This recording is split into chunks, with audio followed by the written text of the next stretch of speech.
Hello, everybody. If it's Wednesday, it's Warhammer, and that must mean it's time for another episode of Warhammer Weekly. Joining me, as always, I'm at home. He's on the road. It's Tom. How you doing, buddy? Hello, friends. Tom is the one in a hotel here, so how about that? We'll see how his internet holds out, but there you go. Also joining us this week to talk about the AoS GT, it's our buddy Jacob Burleson. Jacob, how you doing, sir? Doing pretty good, Vince and Tom. How are you guys doing? Hey, man, I'm doing great. It's good to finally have you on the show. I'm excited about it. Jacob and I have a little bit of let's say, a history together with a particular event. Do you want to remind the audience what happened there? Yeah, that was going to be my first thing. Was saying, we just wanted to check in and see how your buddy's doing. Has he planted firm roots, and he should be in about like the teenage Groot stage, I think. Yeah. So very famously at the last NashCon, Jacob called me out and challenged me to a game. Game one, grudged me, which I was more than happy to accept, and ran Alariel because I bag on Alariel constantly. So I made it my sole mission to kill Alariel in this. I was playing my Iron Jaws. Jacob had Alariel heavily bubble wrapped, to say the least. Like the army bubble wrapped her. He had he had whatever. What was she at that time? 620 or however much she was. She's still 600. Yeah, every other point was around her at that moment.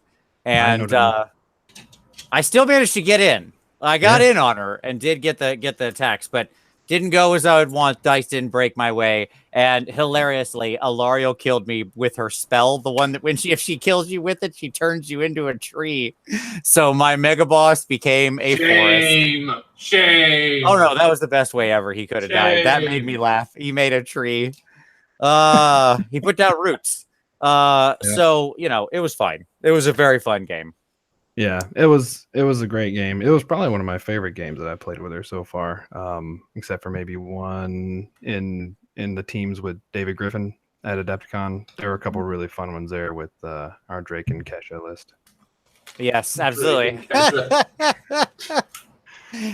could come up with a better name. I mean, Star Drake and Alariel. What else are you gonna call it? No, that checks out. It all checks out. You're right on point. Legit. So we're going to be talking about AoS GT today. We're going to get some perspectives from Jacob on the way he's put together his tournament, the deets on it, but also just kind of the philosophy behind it. As we see the AoS tournament scene continuing to grow, more TOs jumping in. I think it's always good to have TOs share their perspective. So other perspective TOs get encouraged, get inspired, and, get the perspective on how they can best organize the event. So that's what we're going to do today. But of course, first, we've got some news. So what's up, Tom? What do we got with news? And by the way, you're not wrong, you audience member. Yes, even in a hotel away from home, Tom is still going to screw around with sprues making noise. He's literally not at his house. And before we start the news, we're going to do this. I'm going to lock on you, Tom. Would you flip that box, please, to your left? This one? Yeah, just flip it forward. I would just like to point out that even on the road, even when traveling, Tom makes sure. Hold on. I think. Oh yeah, look, there's a rogue trigger under here. Sure, there you go. Even on the road, Tom makes sure to have a shelf of shame behind him. Like he can't leave his shelf of shame behind. I gotta put time in. Sure. I mean, there's sprue cutting that needs to be done. Well, I admire your dedication, sir. At any rate, now let's talk. Other than the news of Tom is a madman who brings boxes of product with him wherever he goes, let's talk about the real news. What else is going on, Tom? So, rumor engine. Yeah, man, we can do the rumor engine. Absolutely. Are you excited about this rumor engine, Tom? A little bit. I think you should be because, again, I mean, we can't assume too much, but this one's a pretty clear sign. So here we go. Here's our rumor. We got high elves. Oh wait. Yeah. Obviously. Man, what a great turn that would be. Like, let's just pause that thought for a moment. Okay. Do you know how much I would love to see some weird savage cannibal high elves pop up in this game? That would like a tribe of what was traditionally high elves that have become savage, like savages. They're like, surprise, bitch, check out these feathers.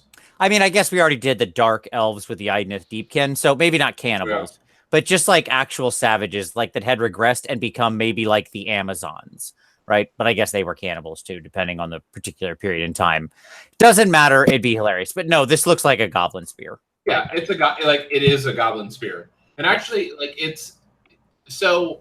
As an aside, like that's stone, right? Like the head of that is spear is stone. Yep. So what's interesting about that is that the old night goblins all had like predominantly metal weapons. It was the forest goblins that had the stone weapons, right? Sure. Amongst the gods. Yep. And they had like the rope string web tied sticks. So I'm digging the aesthetic. Like, even if these aren't spider fang grots, like the conversion opportunities are clearly possible. Well, what I love about this is, and Jacob, I want to get your take on this here in a minute too, but what I love about this is at this point, we have, even if we knew for sure, they could say like, it could literally have the caption under it, Goblin Spear, right? Like, imagine they published the rumor engine with the literal text, Goblin Spear. Okay. Sure. We would know no more about exactly what that means. Like, could be a Shadespire team, right? Could be some other new box game release we're not aware of. Could be a new army, right? But what kind of goblins? Like, even knowing that, it would still be a huge mystery, right? To call it exactly. But at any rate, Jacob, what's your take on this? You going goblin or are you going something weird? I'm gonna say it's a new endless spell. Oh, okay. Yeah, the goblin spear. The swarm o goblins spell. You just summon a big old spear. Yeah, that would goblin be spear. Awesome. I would support that. Just a giant goblin spear. That would be great. Yep. You already got a foot of gork. Let's get some more stuff like that happening. Can't say I disagree. Sure. But yeah, I mean, like it obviously feels very goblin-y. I totally agree with you on the stone weapon thing. It looks like the savage aesthetic, like what Spider Fang or older or some version of that. I mean, I've got to imagine if we're gonna get like where we're at with goblins at this point is totally up in the air. We're gonna see from a later, room or a news item that like, something that doesn't align perfectly with what we've already seen. So who knows what the heck is going on? But okay. Speaking of that, yeah. Do you want me to just jump right into that one next? Yeah. Okay, so let's just jump into that one. Sorry, the Warhammer Underworlds photo. Yeah, I mean, let's all just get on this train. It's called Shadespire now. Sorry about your. No, it's not. That was season 1. No. You know what? No, that was season 1. Well, I understand. I get it. But unfortunately, they're called facial tissues as well. But I still ask people for a Kleenex. So this is just what happens, folks. Same thing with Frisbees. Yeah, absolutely. Absolutely. So sometimes you just got to steer into this. But at any rate, yeah, we had this pop up. And this is so this was at one of the local stores because this is like the backing to the product itself as it sits on the shelf. Yep. And we've got the Eyes of the Nine, the new Tzeentch warband, looking super sweet with this crazy one-eyed caster. What was that movie? The Children Nightmare movie. I'm going to need more than that. I don't remember. It was like all creepy fairy, like kids, fairy realm, and like hellish. Talking about the Guillermo del Toro movie set in Spain. Pan's Labyrinth. That's what it was. Yes, awesome. That's the Guillermo del Toro movie set in Spain. Yes. Yeah, that one. Yeah, Pan's Labyrinth. Yeah, all Pan's Labyrinth of them. So it is, yeah. Looks like we've got. I can't tell if this is like something this. I think this is actually the spire. So this is just her shoulder that's pads. not her wing. Yeah, Although and that then would be an awesome, super creepy angel. it would be. And then we've obviously got a Zinch Arcanite guy, the little acolyte. We've got a Zangor, and we've got a pink horror. So nice little combo there. I'm excited about this one. This one looks super cool. And what a great caster this is going to make, right? Like, even if you don't do anything else except literally pick up this box and use this as a caster in your army, like, I'm sure you can play your Shadespire with it and everything, and that's fine. But like, how this will be an awesome Zinch Chaos Sorcerer, right? So like, just does it come with like blue and brimstone horse for that pink to split? Like that one dude. it's going to like, be an interesting "Wow!" thing. Maybe that's his inspire or whatever, right? Like, when he dies, his inspire is he becomes 2 blue horrors. That'd be a neat mechanic. Like, do they include that in that set? Maybe. Who knows? Probably. I mean, if that was the case, then yes, they would. I mean, given what we've got here, this could easily be all 4 of them. Like, that could be the whole warband. You know, generally you see the whole warband. It probably is. Like, normally it is, yeah. Yeah. Over here, we've got Zarbag's Gits, which we've got a Squig Hopper, right? Yep. Little dude on a Squig. We've got the other guy they recently spoiled with the like iron flower around his face. Yep. Because they shared the image of this guy over the weekend. Yep. Yep. We have a I guess he's like a prodder, because we have then the standalone Squig. He's like prodding. We have a fanatic, right? Yep. And then we have clearly the actual caster dude who's, you know, Like the rocking shaman. his mushrooms. Yeah, the shaman. So the real question is this. Yeah. Where's our troll? Yep. And where's our flying squig? Yep. Because those are the 2 things that have been revealed, and those aren't these 2 things. Nope. So that's a thing. So, Jacob, what's your thoughts on these 2? What's your thoughts on the missing troll / squidgen? Yeah, Or the squat, Squidgen- oh, depending on depending on what name you like for him. Squidgen or squat, I will accept either. But what's your take on this? I'm just gonna rely on Rob's information. I've been so unplugged from just any of the new news. But I mean, the Shadespire stuff looks really cool. I feel like I should probably paint the Underworld stuff looks pretty cool. I should probably paint my Shadespire stuff first before I start picking up any. No, that's colored plastic. You can play it as is. Yeah, that's true. Yeah, all my endless spells are not painted because they were painted. Exactly. Right? That's true. Details. Mm-hmm. But I yeah, mean, it looked pretty cool. That's fine. I'm purposefully not painting my endless spells until I'm going to use them in a tournament army. Then I'm going to paint that endless spell to match that army. That way it fits in. Like that's just the tactic I've decided to take with it. So because I don't care about my own table, it's fine. Yeah, I'll probably end up painting a Sylvaneth themed Everblaze Comet. like green and yellow. Something. Yeah.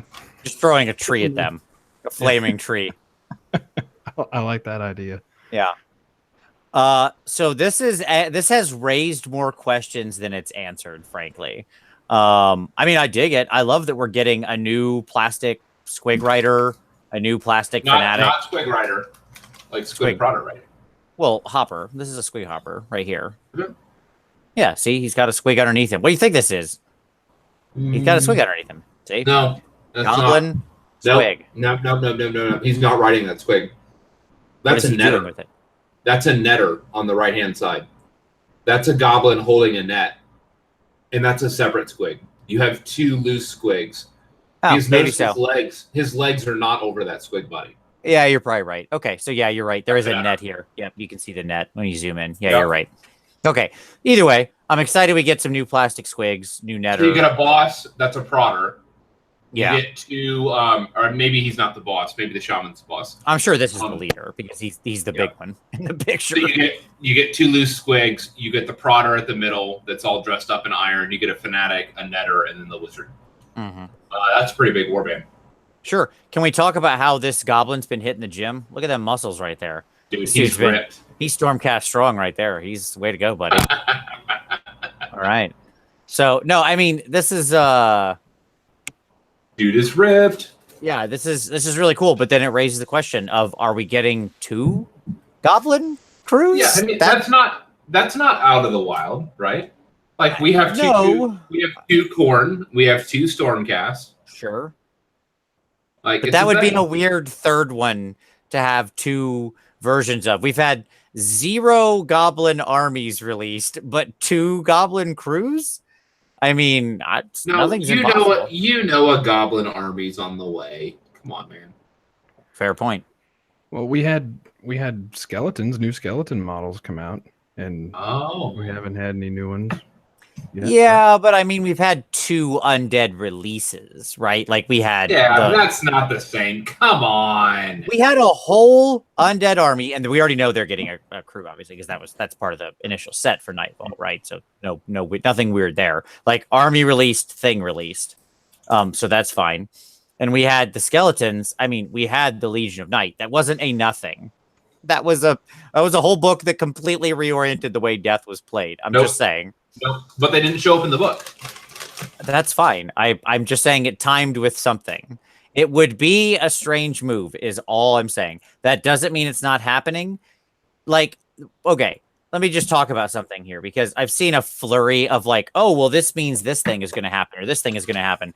Like, I know Doom, we're on Australian time right now, so I know Doom and Darkness is in the chat, and he's been all about this, combined Gutbuster / Goblin tome, which I don't know if I believe. I've seen a couple people talking about the cleanup of old factions, which I don't know if I believe.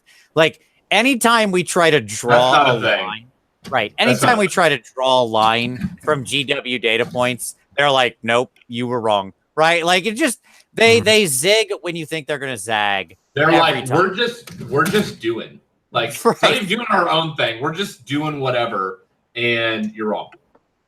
Like, that's the more likely information that we've come away with.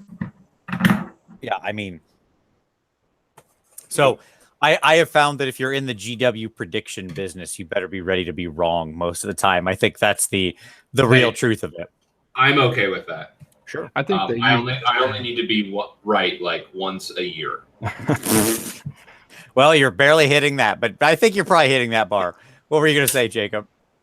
I think that GW usually just has, couple, 3 different ideas in the chamber ready to pull, and then whichever one we guess, that's just going to be the one that they don't release. So, I think that is accurate. that's what I would do. Sure, absolutely. Like it's like they're already on trolling level 11. Sure. I mean, that, like, we know from the way that stuff's developed that they often do move projects around, right? Like that's not unknown. We had seen the Rogue Trader leaked images from like way before it was released, and that was like a painted model, so that had clearly been sitting there for a long time, and then it got shuffled around for the Kill Team thing as it got moved from a standalone into part of Kill Team and so on and so forth. But like, so we know they're willing to move stuff around in the schedule. Sure. But ultimately trying to be like, this is definitely what they're doing means you're definitely not right. Not right. Yeah. So there you go. All right. What else we got in the news? So that Conquest thing that happened, you remember that Conquest thing? I do remember that Conquest thing. Yes. So they had an interesting like development with the Conquest thing where like there's actually like unique models dropping now. Oh yeah, because the first one was actually like a Space Marine, right? Like a unique like Space it was Marine? like dumb Space Marine, like it was just normal like push to fit stuff, like painting some stuff, push to fit, whatever. But like this is like you can get this model no other way than going 5 issues deep into the Conquest subscription. And so it'll be interesting to see if they like. It reminds me of like the old 90s like mail order exclusives. Like if you order this and subscribe to our magazine thing after such amount of time, you'll get this exclusive mini. So it'll be interesting to see if they continue down this road fraught with peril and frustration and eBay exorbitant prices. Sure. That's what that is. Like that's all that's going on right there. Is they're just creating a secondary market. Sure. I mean, as long as they don't do anything incredibly special or like alternate sculpts or stuff like that, for the most part, I don't really care. That's cool. Like it's when you get like weird rules that are happening in places that very few people can access that I think we all would probably call foul, right? Like if it's just like some special thing that is an alternate sculpt, but Like- it's still just a whatever. You mean Okay. like night haunt models with different spells on them? Well, yeah, I mean that thing is theoretically available to everybody, I suppose, right? Every GW store has a birthday sometime. I suppose as long, everybody being everybody who has a GW store in there. I've already seen like somewhat requests on vicinity. Twitter. It's like, can anybody give me this model? I mean, the rules are out there, so it's not like it's whatever. Sure. I don't know. I would just rather see it as alternate sculpts. I'll leave it there, right? Like if it's cool alternate disagree. sculpts, neat, fine, great. I'm all for that. Like cool. Because like I don't whatever. If I like it, I'll go get it. If I don't, I don't have to care. As Yep. long as that's all it is. Sure. As Hey Whoa, who is in the chat, just pointed out, like magic went wrong with this very early on in the beginning. With like a I had the couple, mana crypt. I had the like it wasn't maze. What was it? It was like mist maze or something. well, there was a couple different like the Path On the of book? Path of Sorrows or whatever, and then the little Nahalini dragon. And there was like 4 different cards that I came in had like those. magazines and stuff way back in the Yeah. day that were just weird and you know, yeah, like that. The Yes. arena. That's what I was thinking about. The arena card. Arena, yeah, sure. That was from the first Magic the Gathering novel. Yeah, real winner there. Anyway, not what we're talking about. What else do we have? What else is in the news? The reshuffling of Warhammer World. You want to talk about that? Yeah, sure. So they put up a little notice that they're reforging or whatever Warhammer World, whatever. I guess that's the term we're using for everything now. And that they're going to add. I guess basically the way it's going to work, like it was a classic move. It was kind of like some good, some bad. Or was it just bad disguised as good? No, it was some good, some bad. Like adding more tables, adding more terrain, making more customized tables. Which I mean, if anybody's ever been to Warhammer World, you know that they already have some pretty great tables. There's some pretty freaking fantastic ones. You think they'll retire the Tomb Kings one? No, I mean, why? It's a good table. It's just a desert setting. It's completely legit for Shaiish. Like those places exist in Shaiish, so I would imagine not. I mean, some of the tables are 40K-ish, and some of the tables are fantasy-ish, and some are kind of either, right? So whatever. But effectively, so that's all good. Like more terrain, more tables, more events. Okay, thumbs up. And then the downside is they're changing booking. So like as it stands right now, you can basically book a table at Warhammer World, right? Or as it was up until this point. You can like call them effectively and book a table. You can say like, I want this particular table in this particular time slot. And assuming nobody else has it, there's like a person who goes around at the beginning of the day and puts little placards on the tables and says like, this is reserved from this time to this time. So when you walk in with your buddy, you know, you've got a particular table you want. And effectively now they're getting rid of that. They've said like, instead of calling, all you need to do is show up and we'll find you a slot on the day. Oh, what? Okay. I'm not sure what that means. Like, cool, I guess. I mean, unless there's like a really big event, you're not generally going to have a problem finding a table at Warhammer World, in my limited experience. Very limited. I've never been there on like a hot weekend, but I've been there during events and stuff. And still, for the most part, there was, you know, tables around. I'm sure that like if there's a major tournament going on, you're not playing random pickup games. But I'm talking like if you show up on a random Wednesday night, I can't imagine it being a giant problem. If somebody who goes there regularly has a different experience, please tell me. But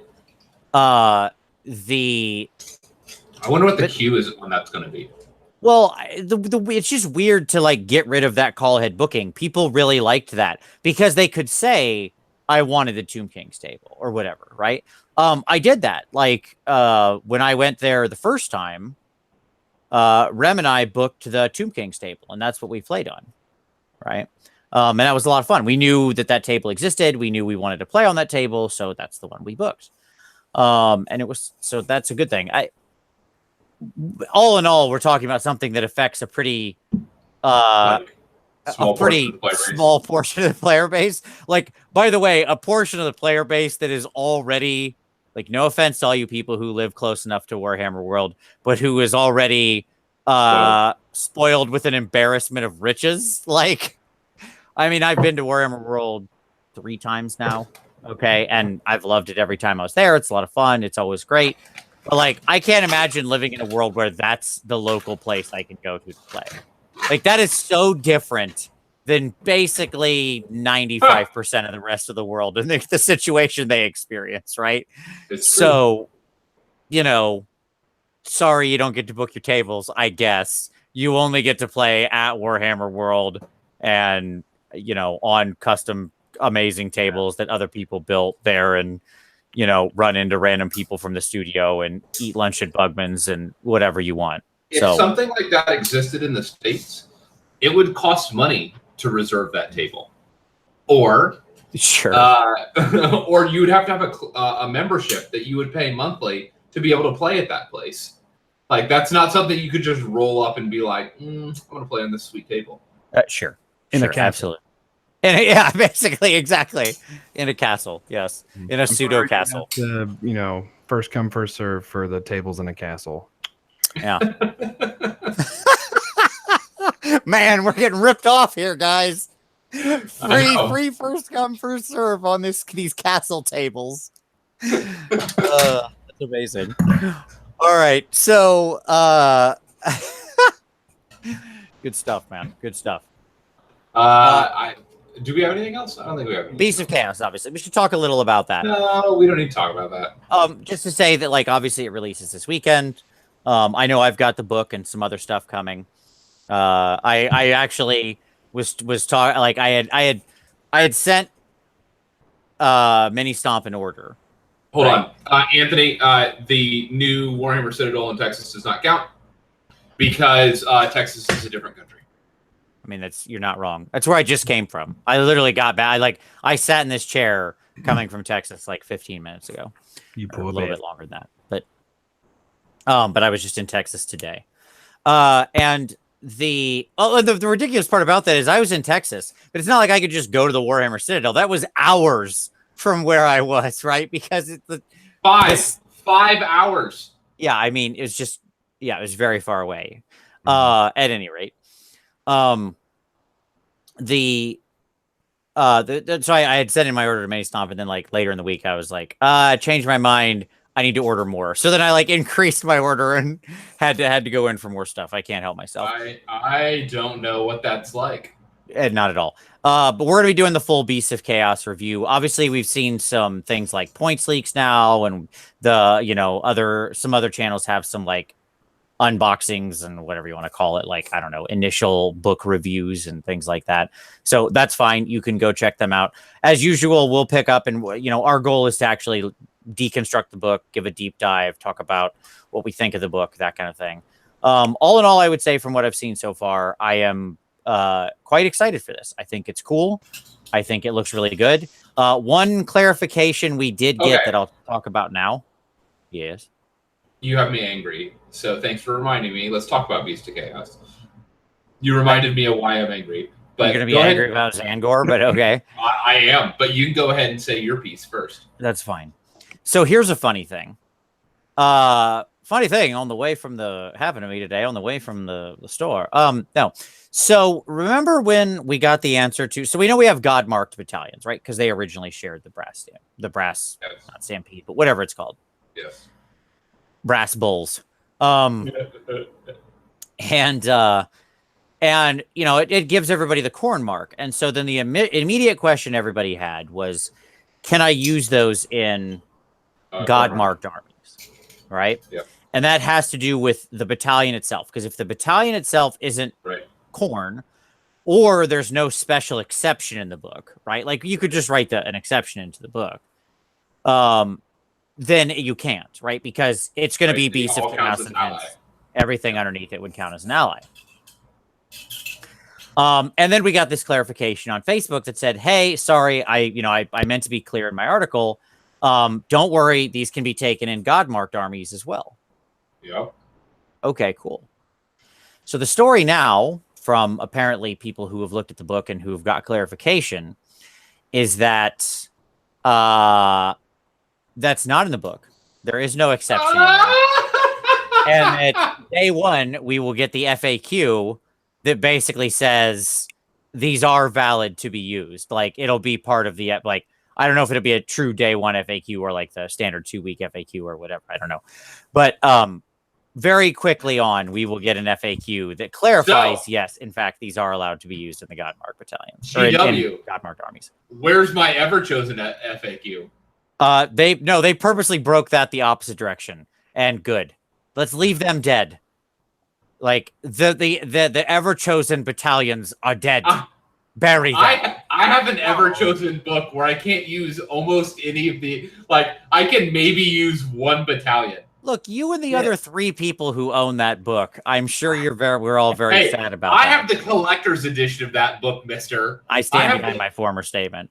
I have the die-cast ever-chosen tokens that come with that thing. We're all happy for you. I blame myself.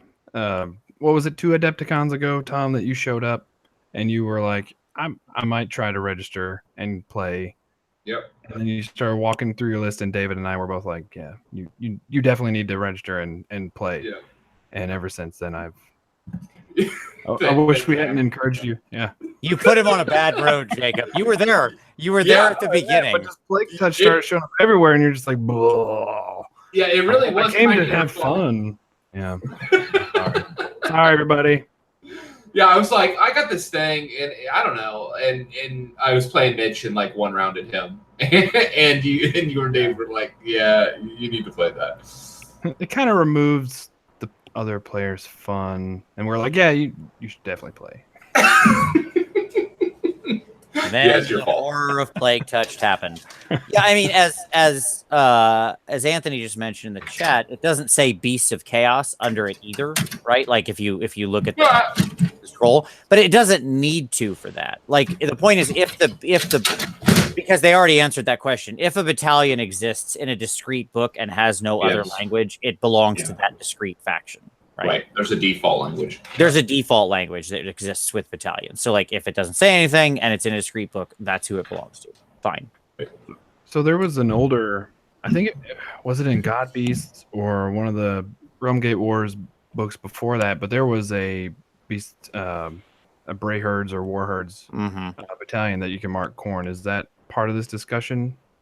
No, because I don't think they ever reprinted that. Like, it didn't get pointed. They didn't keep it. They ended up getting rid of it, basically. So these, like, I don't know. I don't know the old one off the top of my head well enough to say whether this is some enhanced version of that. But I mean, what's interesting about it, and what I'm sure we'll spend lots of time talking about with this, is that let's assume that they are going to FAQ it. You'll be able to use these in God-marked armies. That adds 4 interesting battalions to the God-marked armies, right? Like, suddenly you've got this interesting new way to play Tzeentch Nurgle. Like, it very much expands their choices in doing that. As they just like suddenly picked up a ton of new units they can integrate into their armies. I mean, not Tzeentch, because they just broke Tzeentch. Oh God! All right. I mean, how do you want to just save this for the show, Tom? It's not our current topic. How about you save your Zangor thing for the show? Can we do that? You're being angry about Zangor changes doesn't feel like news. An FAQ dropping feels like news. Vince, I'm not angry. I'm disappointed. I'm sure. He's angry. He's again. I'm not angry. There's no shouting here. Zing of the day. All right. I'm just disappointed. GW. Sure. Okay. Great. But anyway, it's that disappointment. Sure. So full Beast of Chaos review will obviously be incoming. So we'll get to that. I'll talk about it later. Yes. Okay. So. no, he's not talking about the fact that Skyfires are 20 points cheaper. That's no, he's not happy about I that. like that. No, I don't. They nerfed Zangor. Let's just say that. They removed two it's fine. from Okay, model. great. Neat. All right. Anyway, moving on. I think that's all our news stuff, right? Yeah, that's all. All right. That's all our news. So let's move on to some pick of the week. So Jacob, what would you like to share with everybody this week? What do you got? Well, the past couple weeks have been pretty crazy work-wise, so I've been trying to think what have I been binging on, and the last thing that was hobby related that I binged on was the Just Saying podcast. Other people have already shouted them out, and rightly so, because there's a lot of good stuff in there. But one in particular I wanted to shout out was I think it was episode 13, where they were talking about tournament structure and tiebreakers, and what a TO should be looking at. And I thought it was a really good one. I really like those guys, and I consume a lot of podcasts. And that was the first standout. Yeah. Awesome. Just playing. I'll link I'll link out to the podcast. I think it's called I think their podcast is called Just Saying. Just Saying. Just Is it? Saying. Yeah. It is But Just Saying. and the two guys on Twitter I think are Just Playing Ian, and then another it's like Just Playing _Ian. But yeah, it's the Just Saying podcast, and I think they're part of the Just Play games. I can help you out It's with a thing. It's fine. We'll get it linked down in the show notes. Don't worry. Okay. Excellent. I haven't listened to it yet, so I there's too many good podcasts right now that keep coming out. I have, and I've interacted with them on their understanding of the tournament structure. They don't like the US pack at all. Oh, okay. Awesome. All right. I love the US pack, so maybe we should have them on the show and have a nice I discussion. think that would be awesome. Are you talking about the modular pack? Like hey, here are some suggestions for guidelines for running events. Yeah, because they don't like there's too many soft scores. It's not consistent enough. It's not like it's not creating a standardized experience for tournament play. I can't remember if they're Scottish or Irish, but yeah, those dudes are serious about their competition. Then I'll definitely have something to say, because I think Rob mentioned this. I was listening to Honest Wargamer, and Rob made a mention of he was talking about them for standardization, and I am 100% against standardization. I know you are. I couldn't be on the farther end of the spectrum. It's bad, and we should avoid it. There you go. That's my presupposition. Yeah. Like I understand. I was a lot more gentle with my critique. Sure. Go ahead, Jacob. What'd you say? I can understand their viewpoint, though. I mean, they always liken it back to playing chess, and of course, you're not going to have varieties of play in chess. Although that would be pretty cool to see. But I mean, you do, though, because there's there are differences in chess. Like it'd be something like even at the base level of a standard chess game versus speed chess or whatever. But sure, okay. But even so, I'm not inclined. I don't play chess for a freaking reason. I play with tiny fantasy toy soldiers and imaginative battles. Yeah, I enjoy the variety, but I still feel like I can get some information from them, because there are challenges that come into trying to have various methods of play or just various flavors on match play that we do in the US, which, for the record, I enjoy all the varieties. I like knowing, I'm going to go to Adepticon. Alex has his own particular way of doing things, and I can't just make a one hard list that I can take everywhere and clean house. So I enjoy the different things that you have to, all the changes you have to make to it. But when I was talking about how chess would be exciting is what if the queen could kill two things in a row? Just do that. Sure. Yeah, that's what I was meaning. But I can still appreciate where they're coming from, and I think we can still benefit from pulling information from them. I mean, I think their big push is that whether you play chess or whether you play Warhammer in England or the US or the UK, you should have the same experience and same expectation for what that game's going to be. Yeah. Sure. Yeah. And they have some good points. Well, it's not an argument without merit. Like, and to be very clear, to answer Damien's comment in the comments, I'm not afraid of stagnation. That's not my concern. I didn't say equal stagnation. I said it's bad. I mean exactly what I say. Is that a standardized pack is bad. I'll unpack that later if we have this discussion with them. I don't care to defend the position now. Like what I'll say is that I completely understand the opposite point of view, and I am even sympathetic to it, because it does have a lot of good points, and I completely understand how one would want that. I'm saying I don't, because I think on balance it works out worse, and we'll have to have them on so we can have that discussion. Yeah, and I think people of reasonable, I think sort of people of reasonable discourse and mind could come down on opposite sides of this fairly, right? There's going to be a lot of like your personal stake in how you view the game and want to see the game. Although you did say they're bad and participate. Yeah. I'm saying it's bad. I'll stand behind that. Not they're bad. I didn't say they're bad. Their podcast is probably great. They seem like super smart dudes from everything I'm hearing here and everything Rob said about them. They're probably awesome. I'm saying that standardization is bad. Nothing more. They talked me into thinking that Nighthaunt is not good unless I have 60 Grimghast Reapers. So I haven't. Well, the question is are you playing kill points? If you're playing kill points, then yes, Nighthaunt is bad.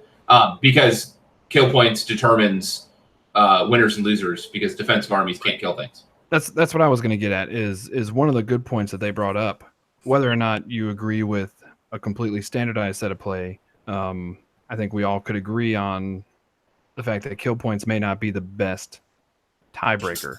They're terrible. Oh, now here I've moved completely into their camp. If that's the point of view they're taking, I'm 100% on their side. They hate kill points as a tiebreaker. They don't like kill points. But they also don't believe soft squares should be a thing. Soft squares should never determine an event. Well, well, and you know what? We shouldn't have the argument without them here. This feels disingenuous. I'm sorry. Please keep going, Jacob. But I don't want to take positions against them, because that's hardly fair if they're making points. Of course not. No, and they've been. We need to have them on neutral. They've been pretty good at just trying to present like, here's what they are thinking, and this is, they agree that they may not have the best solution, but they do know that there's one thing that is a problem that could be presenting, having kill soft scores as a tiebreaker. I feel like that really depends on the scene. For me, down in Huntsville, this is going to be the first Age of Sigmar event period down here, and so I want to have soft scores as more of a tiebreaker, because I want to promote a higher integrity of play to just get more people involved. And if you're to do something like kill points as a tiebreaker, it may have the opposite effect down here. Yeah, you're incentivizing certain behaviors, like murder people as much as you can so that they don't have fun. And if you have like a really set, like, for example, if we were talking 40K and we were talking 40K in Atlanta, then having that as a tiebreaker is probably completely fine, because from everything I've gathered, 40K in Atlanta is a pretty hardcore group of guys. And then there may not be an issue with having that as a tiebreaker if everybody's on the same page. Yeah, in fact, I think we should unpack this discussion a little more as we get into the tournament stuff later. Yeah. So, we're gonna reach out to these guys. I want to get them on the show for sure. So we'll try to make that happen. Tom, if you've already talked to them, fantastic. Let's do that. Because I'm very interested to talk to them. They seem like people who are putting a lot of good thought into this, which that is, I respect a great deal, because I anybody who's actually trying to think about how can we improve this game, that's wonderful, and that I support 100%. So there you go. That was a good pick of the week. Yay. Well done, me. Hey, there you go. Awesome. Tommy, what do you got? I have no contribution of value. You have no contribution of value. Tom, how would that be different from any other week? It's not. No, so this week is like an event in the UK, like kind of a big thing that's happening. Sure. And like blood, I don't know, something. and there's like a ton of Americans over there. Like, yeah, there really is. Like, a bunch of people are going over there. Most of the Nashville scene went over today, which is disappointing because I was like, "Hey guys, what's going on?" And they're like, "We're in." It's not. We're, By the way, it's we're not. in the UK. It's not. And I'm like, It's the Facehammer GT that's this weekend, right? oh, it's Facehammer. Yeah, it's not Blood Party. It's Facehammer. And I was like, "Hey guys, want to hang out?" And they're like, "We're in the UK," and I'm like, "Aw." But no, so like a lot of some of the South folks are there. I know that Domus and Tom McClure are over there. You can check out Domus's Twitter feed. That is my pick of the week because Domus is like throwing up photos of him and Tom like going through like train stations and just going on an old school Middle Earth quest. Having an adventure across the UK. Yes. I'm going on an adventure. All right, great. You know, I do want to shout out Domus real quick since you mentioned him and say that he was my hobby hero this week for something completely unrelated to that. Somebody had sort of basically tweeted out that this was their first tournament and they weren't, you know, like obviously the Facehammer GT is like a big tournament and there's a lot of people attending and, you know, the person was a little concerned that they were going to feel overwhelmed. Right. And not know anybody. And so Pete Foley basically then, you know, shouted back out to a couple different people in the community, including Domus, and said, "Hey, can somebody take care of this guy and make sure that he has a good time?" And Domus stepped right up, was there, you know, talking with him, said, "Find me. I'm an easy guy to find." If you've seen Domus in real life, you know he is a pretty recognizably unique guy. He's easy to spot. And that's not insulting. That's his own words. And he was there and he stepped up and he's like taking time on his trip. Yeah, to go. Is first. I want to make sure that this dude has an awesome experience as well. And that's wonderful. That's the kind of thing I love to see in the hobby. So shout out to Domus being my hobby hero, man. Way to be. We should all try to. Thanks, Vince. I was getting there with my comment about Domus and his contribution to the Well, you took too long. You said you had nothing of value to contribute. Shut up. I hate you guys. That's fine. All right. So my pick for this week. I want to give a shout out to Hooves of Doom, who made a video this week called 1 Week, 1 Project. And I love this idea. So I'll give the basic rundown of what he's doing, and you can go watch the video for the detail. But one of the common things I see is a lot of people ask me, I can't finish a project, right? I sort of like this, you know, hobby ADD or whatever. I don't want to misuse the term, but you know what I mean, right? Like people. I don't know anything about that. Right. People oftentimes will bounce around through projects, and some people have problems sticking with one project and drilling it to the ground until the army's done. Nothing weird about that. Nothing wrong with it. Some people just like to work in that way. So Hooves recognized this about himself. And he has a big spreadsheet of like all of his armies because he just crested 130,000 points. Okay. And like very little of that is painted. All right. You guys think I'm bad. He literally discovered like an old box set from 40K like for 2 editions ago that he forgot he had. And it just like dug up, like still shrink wrapped. He shared that on Twitter. At any rate, because he was talking about how he was going to go out and buy it because he thought he was missing it, and then he found it. At any rate, so he has this big spreadsheet, and what he's going to do now is like once a week, roll on his spreadsheet, and then do a project related to that army that week. Paint a unit, or a hero, or something, and then the next week he's going to do something else, right? Now, if you're not tournament prepping and you tend to be a person who likes to sort of, you know, move between projects, I think this is an awesome idea. He goes into more detail of how he's doing it. It's the kind of thing where like you think, well, yeah, but I'm not getting a full army done. Well, who cares? If you've already got 1 army or 2 armies, great. Then just start working through your stuff. You do that for 3 months, 6 months, a year, 2 years, you will blow your own mind with how much you will complete, right? If you stick to a program like that, you start adding a unit, a hero, a something every week, you are just going to start building up all of your forces. And all of a sudden, one day you're going to turn around and look at your shelves and be like, oh my God, I have like 8 armies ready to go. Right. So, and still you never had to sit there and get bored with one project. So I thought this was a fantastic idea. So check that out. I'll link the video down there. I think it's an awesome idea. So Yeah. let's talk about some hobby time. Jacob, what are you working on, man? Other than like a bottle of some kind of whiskey or scotch or something in the background there. Tom might appreciate this. This is Old Granddad 114. I'm in. I usually get Old Granddad bonded, but I came across the 114. And for those of you who don't know, 114 is 114 proof. And it took 2 glasses of this to loosen me up so I can actually engage with you guys. I was just sitting there quiet. I had to remind myself a couple different times that I'm not watching this at work. I'm not watching this on my personal computer. I'm actually here with you guys, so I need to actually say stuff every now and then. But other than that, work has kind of dialed it up to 11 the past couple of weeks. But Soul Wars came out. We all know, FYI.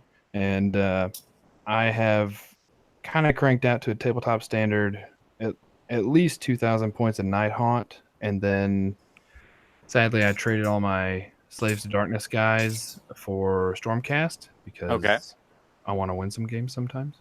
And So, like, your idea is, are you saying you're going to you traded for a bunch of other Stormcasts, or you're taking the Stormcast out of that box plus what you traded for an army? Yeah. I'm going to at least start with that. And then You should have probably just went sacrosanct and just not traded any for any other older Stormcast. well, I mean, to be fair, I did have enough after Sacrosanct to have a 2,000 point army, but I need to finish this guy. He's going to be my Magma Drake. So It's adorable. I love that head on it. Yeah, that's actually a Star Drake. My wife said that his horns looked sad.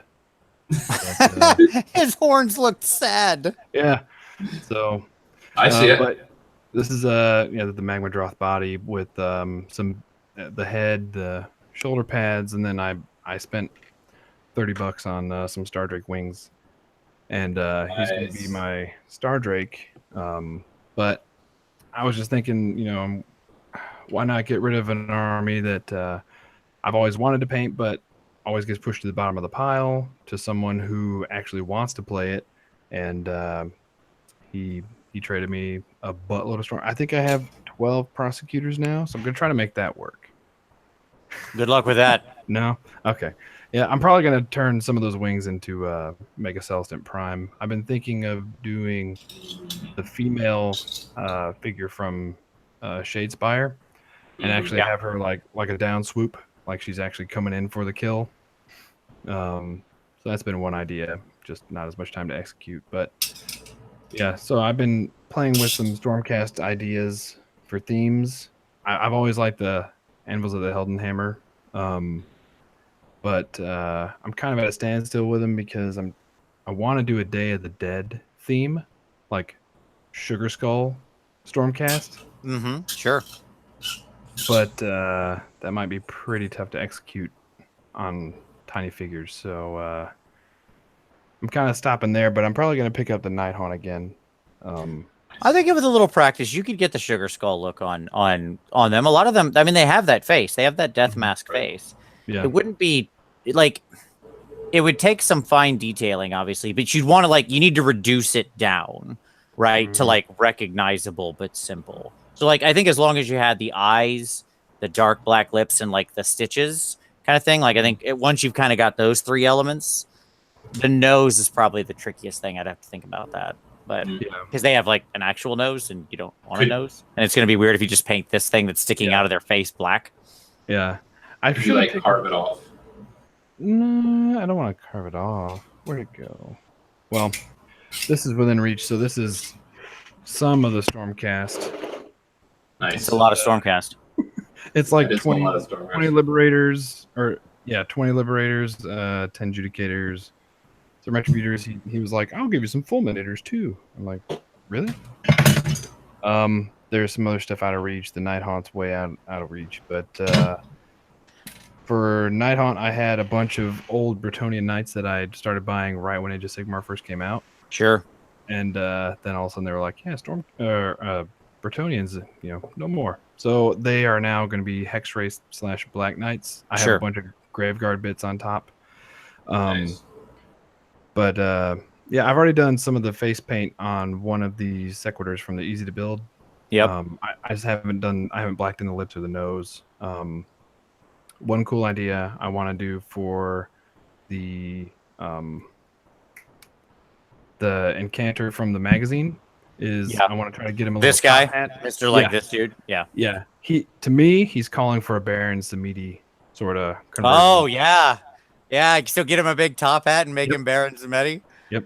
Yeah, dude. He's gotta get a top hat. I gotta figure that out. I think Steve Herner talked about using washers at one point in time for. Oh yeah. I could see that.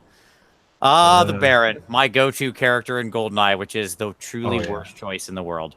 Because he was so big. He was so easy to hit with anything. Jaws was probably worse. Jaws was even bigger, I think. And if anybody plays Odd Job, then they're not your friend anymore. Obviously, nobody was allowed to pick Odd Job. That was straight cheating. We all know that. If you had somebody in your group pick an Odd Job, they were such a hacksaw cheater. Like, obviously. You booted them from your friend group immediately. I have no idea who would do something like that. Yeah. Such a douchey move. I mean, that's when you put it slaps only, and then just exactly forever. Okay, so that's pretty much what I've been working on. Yeah, I love how you're like, I don't have much time. I'm working on these 5 armies and I'm doing all this stuff. Yeah, that's pretty great.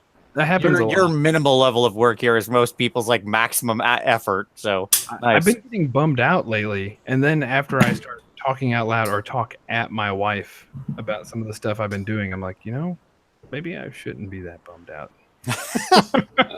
I learned to not tell my wife what those projects are. She'll be like, couldn't you spend any time on the day? You have a video record of... Yeah, but she doesn't watch this. Come on, she's not watching this show. Okay. I'm safe. Right. We're good. So, Tom, what are you working on besides clipping sprues during our show again, as the ever-present background noise for our show? I made some killer progress on my daughters. I was worried that I was not going to get done. Sure. And now I think I'm on like a get done with 2 weeks to spare time frame. Nice. So I put some time in last week, and it showed. So I got most of the bases are almost done on like everything else, even the models that I haven't painted. The last 30 witches are all base coated. I just need to go back and do some highlighting and some detailing. It's there. It's coming together. It's a lot of daughters. Nice. It's a thing.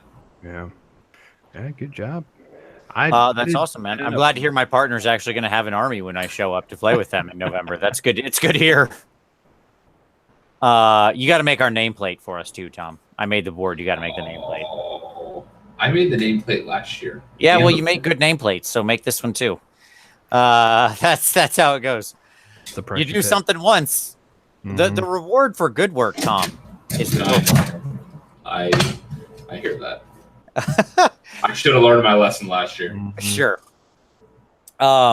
For myself, I finished up the big ridiculous project that I was working on during Warhammered last weekend. So if you know what I'm talking about, cool. If you don't, you'll have to wait and see.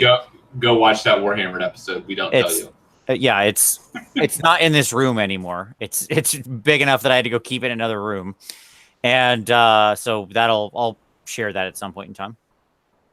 And instead, we've returned back to perhaps the greatest love of all. Robots. That's right, baby. We're back to the robots.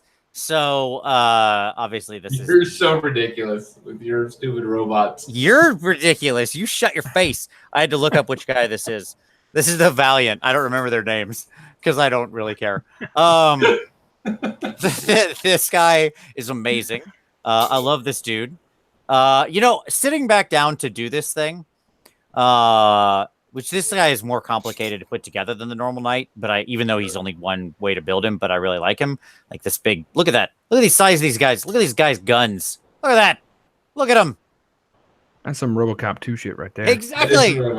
Ridiculous. But at any rate, I putting this guy together and starting work on this, it was like it's like coming home. It's so comforting. It's like a warm bath sitting down to just get into one of these robots. I was like, well, this is it for the next 3 weeks. Like, this is what I'm working on. This is where we're at. Time to start just like plowing in the hours. 3 weeks. So That's so fast. Sure. Yeah, I mean, it is. For display quality, like what he's doing. Well, It's I mean, ridiculous. 3 weeks doesn't sound like a long time until you think that that's 200 like hours. Yeah, that's like 150 to 180 hours over those 3 weeks, right? So, Fair enough. and I've got my freehand designs all picked out for his carapace and stuff like that. I still need, this guy has a different metal body structure, so I need to, obviously this is more detail I need to work with here, but the steel came out really nice on this guy. I don't know if you can see it, like how detailed, like everything looks really nicely divided, and like the steel looks really reflective and bright and clean. So this is just Vallejo metal color, but I tried a new kind of black primer underneath, which is the Stynylrez black primer. I got like the Stynylrez black and I hated it because it's actually like almost blue and super glossy, like crazy glossy. Okay, like I don't know why it's so glossy, but it's so glossy. Like the shine. Yeah, the shine is insane. It's like it's like blue black car paint. You know what I mean? Like that reflective. Okay. And so for normal priming, it's no good. That is to say, like for a standard matte model, like that doesn't work. I don't want that level of gloss underneath my paint. But with metals, it's actually really good to have glossy paint under your steel. It increases the reflectiveness of the layer above it. And so I thought, I wonder. And so I got a good coat of that down and then laid the VMC over top. Molto, it's great. I don't know any other languages. Super good. That's all I know. And so, yeah, I'll, check that out if you want some really highly reflective metal. So, but I'm be working on this robot for a while, so you'll get to see him on next week's show and probably the week after that too, as we just keep going. That will be fun. But this guy's a good time. So, okay. That's because I'm done with my army for Holy Havoc and I finished up the last thing I had. So my schedule's free and clear. Okay. So with that being said, let's turn to some Chaos GT. Let's talk about it. So Jacob, you want to break down, like, first of all, let's do the TikTok first. When, where, what, that kind of thing. Give us let's do the basic TikTok. Okay. It is going to be October 6th and 7th this year. And it's going to be in Lucky Dice Cafe, which is going to be in Huntsville, Alabama. I picked Huntsville because I live here now. And I ended up deciding on the venue because they have an in-house grill. They can make hot and cold sandwiches for you. They have chips, drinks, and beer. And so that was just the one. When I go to your GT. That was going to be the first thing I was going to ask is, are you guys coming? No. I'm not, but I want to come. I would love to, and what I'll say is for future years, if you do keep this up, I'm happy to try to fit this into the schedule. I would love to come down and hang out with you. I mean, this year, given what I've got scheduled out, I'm like going to be in the UK, I think the week after your GT this year. So that probably doesn't work super great. Not to mention that I'm on the road this week and next week and the week after that and the week after that. So it's, hard to work it in. But if I knew in advance, because I would love to come down and hang out with you and play in that. Yes. Yeah. Oh, no, I completely understand. Counterpoint, David and Jacob Barry are going to Facehammer, and they are both going to be down here. And Anthony Castro from Nashville is probably going to have to fly out the same Sunday as the tournament's over. So I understand, but... No, I get it. That's all fine. No, I'd love to have you guys down. But the main goal of just running this tournament is I want to see the guys from Nashville and just all the people that I've met in Adepticon. I want to see them more than once or twice a year, and I only really get to guarantee 2 tournaments a year. That might change now that my wife and I live together throughout the whole week. I don't have to get into that in too much detail, but for the past 3 years, I've worked in Huntsville on the Arsenal, and we've owned a house in Nashville. I stay in an apartment, drive up Thursday night, drive down Sunday night, and work 410s. But now that we are living together both down in Huntsville, because the job just kept getting better, she might get sick of me, and she might be more okay with me going to other tournaments. So, but other than that, I just wanted to replicate NashCon down in Huntsville, and I wanted to see the guys and hang out with the guys more than just twice a year. Like Anthony, I mean, I'm pretty generous with my time, and I'm going to help anybody out whenever they ask me for help. But good Lord, this dude 3D printed so much terrain for NashCon, and just told David, he's like, paint it up and you can keep it. Whenever I want it, I'll ask you. Yeah. So massive shout out to him. Absolutely. Without asking for anything in return.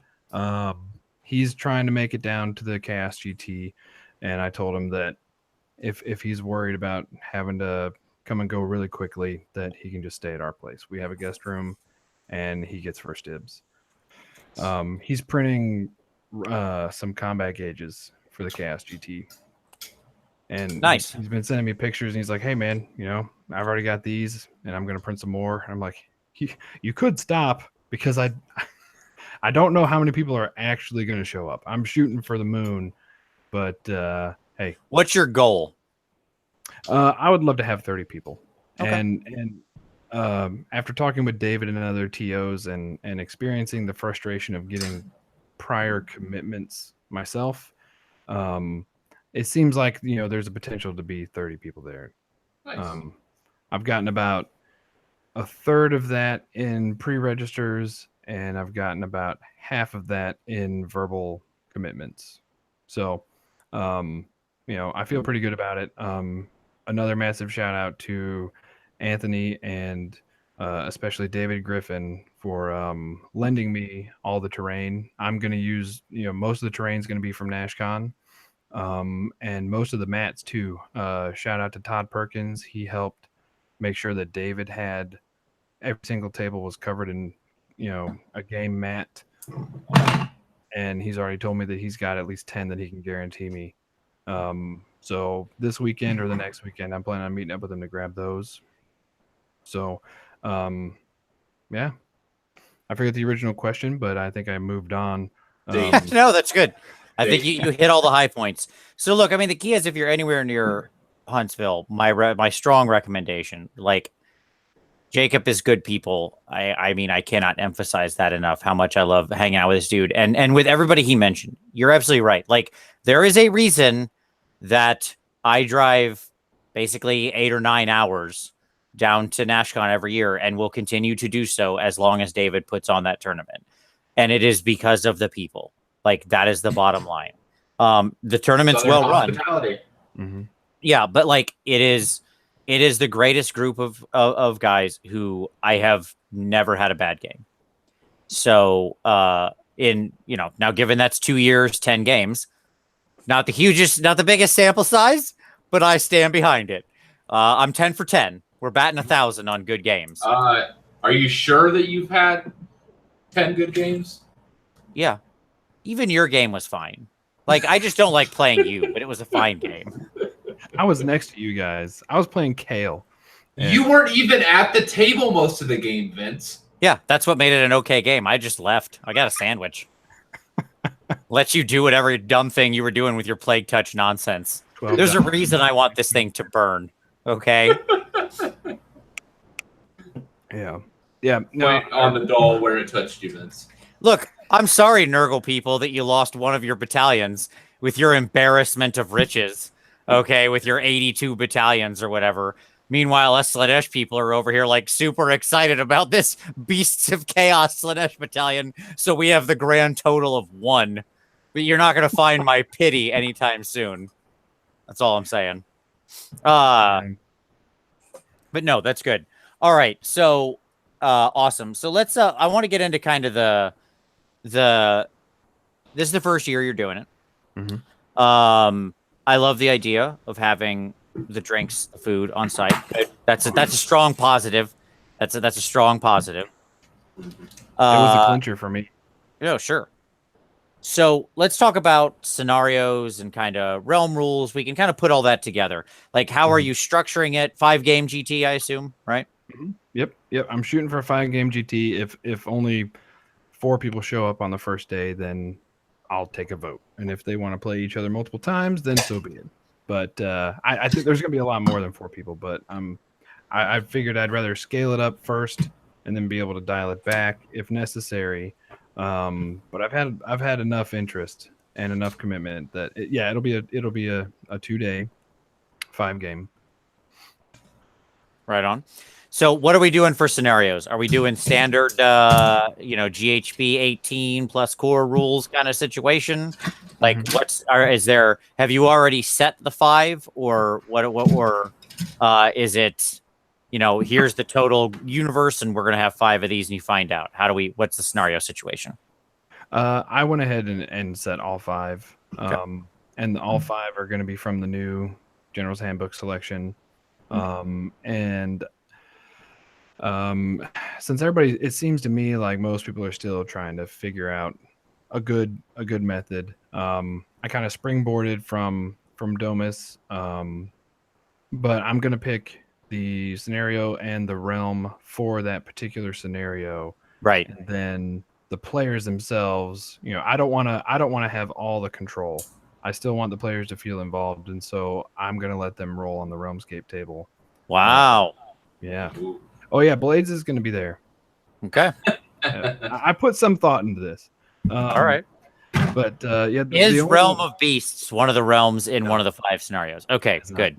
No. That makes sense.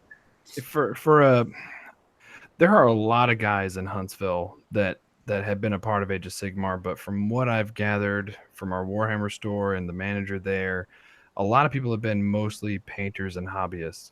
So for a first tournament down here, I wanted to try to limit as much of the house rules and FAQs as possible. Sure. And an easy way to do that is just not have the Realm of Beasts.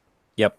Because then I just already have to exclude. Then I can just not even bring up, like, don't bring a beast. Just play these rules. Blah blah blah. We've all gone through school. We know how even the most studious person is going to forget reading directions. So just leave that off the table. Nope. Totally fair.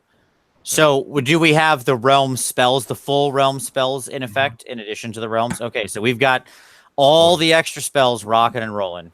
Yes, sir. Very nice.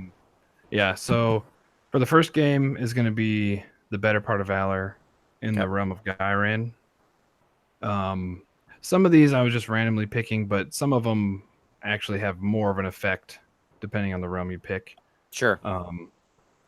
But then basically of the new 6, I didn't pick shifting objectives just because it's going to be tough to do lengthwise deployment as opposed to widthwise. I like it's so funny because I love lengthwise deployment for what it does, like for the actual game. Yeah. Right. Like it really does change the nature of like the backfield and ambushing armies and like table width and how far you can flank. Like it has really interesting tactical, very real tactical effects on the game. The problem is it's almost impossible to execute well at a tournament because that's not how the tables are set up when you're sort of against each other, right? Even if you've got space in between game areas, it's still very difficult to do a lengthwise game. So I get it. Yeah. And I really like that scenario too. Yeah. I think it's pretty good. I think it's pretty balanced. It's going to lean towards armies that have higher movement capability, but I like testing out a lot of these scenarios and realms just with my Bloodbound army, and seeing do I feel like I'm just totally outclassed with just a foot slogging army, or do I feel like some of these choices kind of help balance it? And that was a good one, but yeah, you just can't. It's hard to negotiate all the logistics of people. People are going to be rubbing butts the whole time if they're trying to go back and forth for lengthwise deployment. So Yep. yeah. Okay. Well, better part of we're starting strong. Better part of Valor, I think, is my favorite scenario actually out of the new book. It is a wonderful, like, it's such a wonderful example in like game theory. Like it is like if you could take the prisoner's dilemma almost and turn it into like a Warhammer scenario, you would get something like the better part of Valor. That's the one where you like choose to burn at different times. Yeah, exactly. Like you get a 1, 2, 4, 8, depending on the number of rounds you hold the thing before you burn it. You burn your own or theirs or whatever, right? I lost the final game in. I'm sorry, I won the final game in event at the bottom of turn 1 because my opponent like burned his stuff. Sure, just immediately like burned all 3 and was like, okay, and you're like, all right, well, I guess I win this then. if like depending on how the setup goes, you could outright win it right there. Yeah. Right. Yeah. So or if be careful, folks. Yeah. Well, I mean, depending on your point level too. I mean, I played it at a couple games at 1,000 points, and everybody's limited on bodies, some more so than others. So there have been some cases where I've chosen to burn one of mine and then just kind of castle around 2 because then it's just easier. Maintain those 2. You still have to have units to be able to go get, or else you're still going to be outpointed. But I like the tactics involved in that one. All right, so what's scenario 2? Scenario 2 is going to be the relocation orb. Yeah. Oh yeah, even Going better. big. It's going to be in the realm of Ulgu. Nice. So you got your armies that, if somebody rocks up with Dispossessed, where there's a chance, and I know that for a fact there's going to be at least one Bloodbound army there, no demons or anything like that. A lot of the just foot-slogging armies are going to have access to 2 different types of teleporting to kind of keep up with the changing around, because it can be pretty easy for the orb to just all of a sudden just kind of go on one person. But does it have the restricted line of sight for range attacks, like the 12 inches, or is that a rollable trait? That's one of the realms. That's one of the realms. Okay. It can happen. I mean, somebody's table will be, right? Like, just statistically, that's highly likely. Yeah, I love relocation orb. Like, I know the map for it is really scary, and like some people are really afraid of it. And there's a lot of discussion of whether or not it's a viable. Is it truly good for tournaments because of whatever.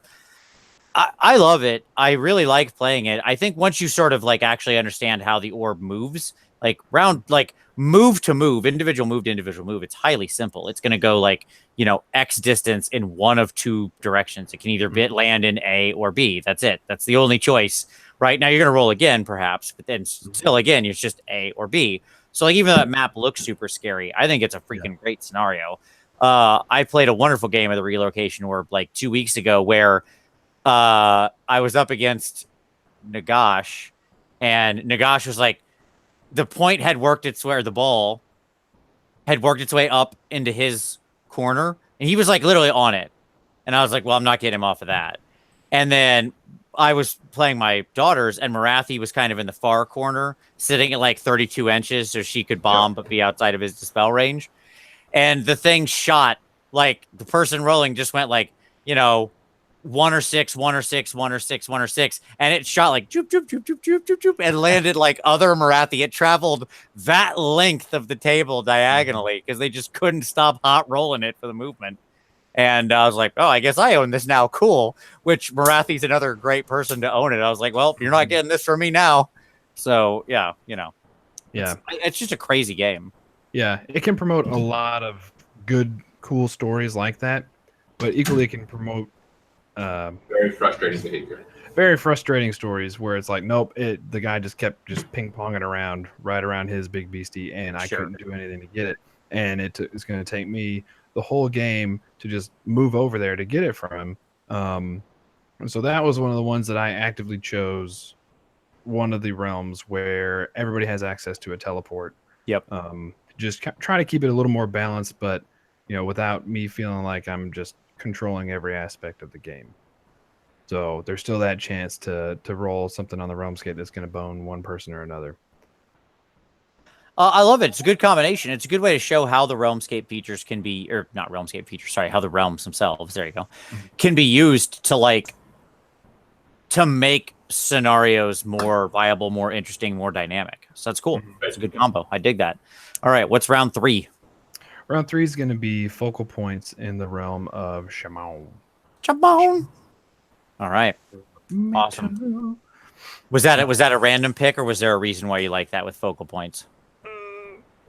Off the top of my head, I can't remember if there was a reason. It was just not the beasts. So, Sure. Yeah, I started with Relocation Orb and Ulgu, but then I just kind of finagled, from there. There were really only 2 out of the 5 that I had active choices, or that I had specific choices. Game 4 is going to be Places of Arcane Power in the realm of Haish. So that one has a spell teleport, I know. I love me some Haish. Yeah, Haish is a really interesting one. And you said that's the Places of Arcane Power? Mm-hmm. Yeah. Speed of Light. Yeah, that's an interesting one for that. God, I love Speed of Light. That's a really interesting scenario for that realm. Yeah, I like that. That's cool. I'm always happy to see Places of Arcane Power in general. I feel like one version of that scenario, like let's say there's 3 quote unquote versions of that scenario out around. I'm counting like Duality and the original 3 and then Places of Arcane Power. Basically like sort of the hero cap scenarios, right? Of sorts.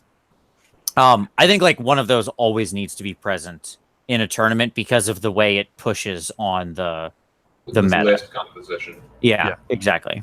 Totally agree. Yeah, so I definitely wanted to make sure to include that because heroes capping. I like having that one in each one. I mean, David did it in both years at NashCon. He had Duality, and the year before he had 3 Places of Power. Yep. And I mean, it pushed all my list composition this year. Mm-hmm. Like I had set it on a list, and when I revisited it, looking at scenarios, I went, I can't risk these handful of scenarios with what I have. Like I need a backup plan. Well, it puts cross pressure on hordes in an interesting way.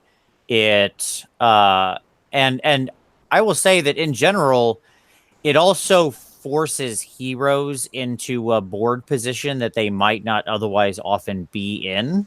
Mm-hmm. Right? It incentivizes the value of sort of monster heroes and stuff like that. I mean, the Places of Arcane Power thing, like obviously there's the Nagash problem. Mm-hmm. That he's such a beast on that scenario, he's already a beast in general, sort of in the game right now. So like making him better, whatever. But I still think despite that, it's an absolutely valuable thing to have. Right. Or Marathi in that environment. Yeah, I don't know that Marathi is as much. I mean, sure. They both have their real strengths with that. How about that? Right. Sure. Mighty Lord of Corn will solve both problems. That's Roll that 5 up. Zip zap. Yep. Reality split right off the table. But now you're gone. See you later.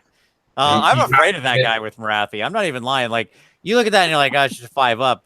Like the fear you taste in the back of your throat when you've got Marathi and that dude swings into you. Like I've run into that scenario. I look at that. Like I look at Nagash and I'm like, nope.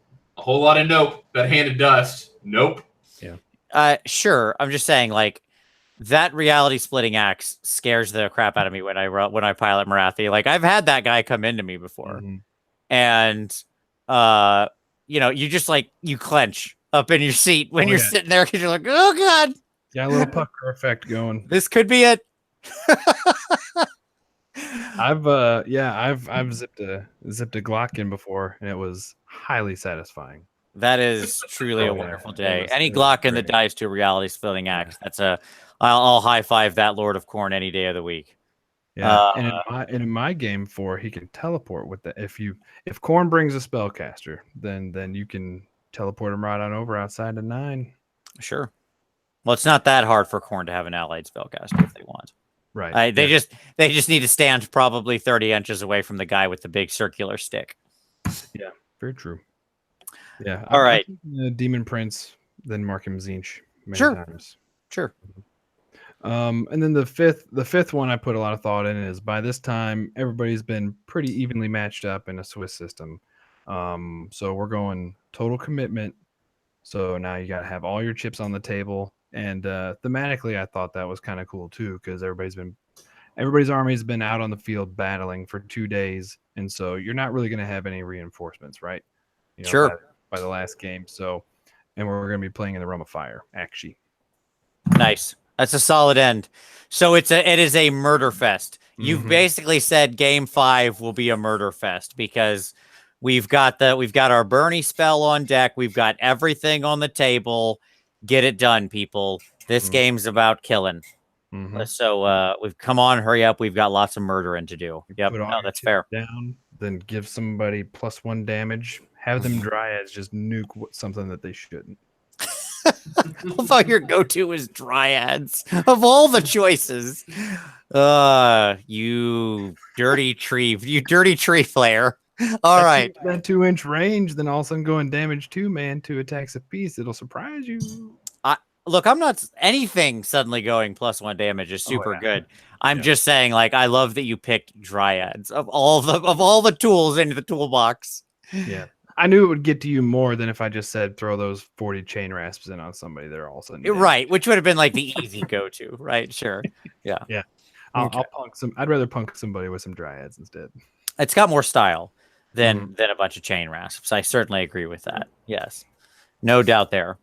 Very nice. All right. Well, I like that setup. That's solid. So like you mentioned you've got some commits, like kind of that kind of thing. What are you expecting to see? What are you hoping people bring in their armies? Like, what's your sort of goal in your mind as you structure this? Well, I know some of the Nashville guys are coming, and there's going to be a wide range. There's going to be a few, I think, destruction guys coming from up there, but is KO coming? He has not committed yet. I tell you what, that guy. Squirrely. I've told him dead to his face, this is your last chance this year to make it to the tournament. Are you actually going to be able to make one that is 5 miles from your house? He said he's going to be there. To be fair, he's had some other things that he's had to deal with first, but I badger him every time. But he says he's going to be there. He plans on coming. He's going to be a destruction guy, I'm pretty sure. We're going to see a couple Stormcast. There's going to be one Deepkin player. One of my buddies down here, Kyle. He skipped going to Wednesday night Warhammer at Lucky Dice because he's going to go get his army together. So that's the only excuse I'm allowing him. So Nice. There's going to be a couple Chaos guys. Other than that, again, since it's going to be the first tournament, anybody's running down here. I told them no, they don't have to submit their list to me before day 1, so I can just walk in last day.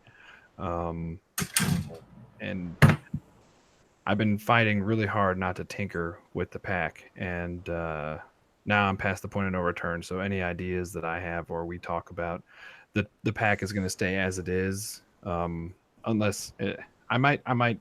If I have something that I feel pretty convicted about, I might take it up to a vote and see if the people on the Facebook page or out on Twitter have a decision and are fine with it changing. But I think there's going to be a decent range. I don't know of any Nagash players. Well, that's an advantage right there. That's a win. Those dirty Nagash players. We'll see if some other cream rises to the top with him not there. But sounds like an opportunity for some daughters. That's all I'm saying. Hey, you can come on down, man. You're more than welcome. Both of you guys, whenever. My stuff won't be painted by then. Yeah, your stuff's barely painted anytime. Period. Like you're always pushing up against the date, but you make the date. You've never not made the date, so there you go. And I will say that if you decide to come down and your stuff is not painted, I've told a bunch of guys down here too. I want everybody in Huntsville to get, because we've had a lot of guys that have come up and talked to me that they're like, oh, I've been playing with my other 3 buddies for the past 3 years. There's been a lot of these little pockets, and all I care about is just getting everybody together in one room, us drinking and playing games together. So I told them if they showed up and they end up paying money on the day, and their stuff is not painted, I'm not turning them away. Right. Because it's So- year one. You want to, and that's fine. Like you got to set, Yeah. you want to have a big tent the first year, right? You want to make everybody feel welcome, bring them into the community. I completely understand and support that 100%. Yep. I know that there's probably going to be, if he decides to come, he was at NashCon with Night Haunt, but if he shows up, he's going to show up with some gray Chaos Dwarves. And Night Haunt at 800 points in an Escalation League is not very fun to play against some Chaos Dwarves at 800 points. I'll tell you that. I'm It's sure. pretty good. Nothing but Kadai Fireborn, and it's like, Sure. ugh. Sure. But no, Carl's a good guy. But I've told him, I've told some of the other guys, just walk in. One guy registered and he's wanting to borrow an army from me, so I'm gonna make up a corn list for him because he's Nice. he's been working on some Iron Jaws, and I'm like, I don't have Iron Jaws, but I think I got the next best thing. So Yeah, they're like, corn is just like, it's like playing second best Iron Jaws, basically. pretty much nowadays, yes, I agree. So, being able to quintuple Wa, yeah, that's better than any Bloodsecrator can do. So I'll give that to you. controversial opinion, perhaps. I'm sure some people would push back on me, but I don't know. Kind of like Bloodsecrators. hey, look, all I'm saying is, I mean, the fates of corn are probably changing given some ridiculous corn-infused Bestigor backed up by a Secrator, but that's for another time. Yeah. As them besties are going to probably be like one of the best options in a corn force real fast. Yeah, an immortal list, I might have to do that. I've been fighting going down the demon path. A soul grinder and maybe a bloodthirster, that's it. Well, And you my almost have to Bloodthirster go down the is demon path with the summoning points, like because Yeah. of how they. Well, you always Nope. got that's just a couple demons in the pocket, right? Yeah. Like you've got some demons in your pocket for when you need them. Mhm. But that's not. Yeah, That's and just like when the mortals of Khorne go fighting. Eventually, Khorne sends some demons to help join the slaughter. Nothing Yeah. weird about that. that's been happening. That's happened in some of the earlier books too. Is it just enough of the mortal guys show up and die, then all of a sudden bloodletters show up. Yeah. Last week I played against one of the guys down here with his flesh eater courts, and he started with 9 crypt flayers or 12 crypt flayers, and then summoned another 6. And I was just playing Bloodbound, and I ended up losing just 12 to 15, and it didn't feel like it was that close, though. Let me tell you. But I mean, what really helped kind of keep it more even keeled is I had summoned a skull cannon and then 20 bloodletters. So I just summoned one on his back objective and then just throw in pot shots and then 20 bloodletters in his face. So yeah, it's like as the game keeps progressing, if it went on for 5 more turns, it would go from mortal to just nothing but demons. Right, it just slowly cool idea. churns over. Yeah. I really like that idea, but yeah, I like the idea of having some Bestigors up in my Bloodbound. So it's going to be fun. All right, so we're coming down to the end here, but I want to touch on just a few other things. We talked a little about the future, and that you're hoping this, obviously, this year one, but we're hoping to see it grow. I'll link out, by the way, to the information for the Chaos GT down in the description, so you can find all of that. We'll link out to like the Facebook group and anything else, so that way you can find all the info about it as well. You can find Jacob's Twitter down there, and I'm sure that if you can ping him directly there and ask him questions et cetera. But I wanted to let's talk about that tiebreaker thing. We kind of mentioned that earlier. So this is one of the things you would kind of raised as a point to discuss. So kill points are often used as a tiebreaker, right? And it's literally that. It's you got sort of 2 tied scores. A lot of the if you're playing sort of straight, GHB style match play or whatever, a lot of scenarios tend to end in major victories. There aren't basically only the original GHB 2016 scenarios really had scenarios that sort of naturally led to minor victories. I think there were more in that book that really sort of almost like the minor victory was the more likely outcome. Like I think of Knife to the Heart, right? Or whatever. Taking hold, knife to the heart. Sure.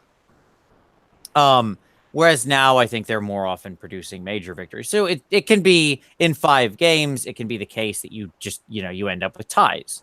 Mm-hmm. So the question is, okay, how do we tie break, right? Because we got to figure out, we got to get a winner here somehow. And this isn't like a Magic situation where we can go cut the top 8 and then play for another day or another 6 hours or something. Like, it's just, that's not the world we live in here. So my question is, how have you what's your feelings on the kill points, and what are you looking at instead? What have you thought about and said, what do you like, that kind of thing?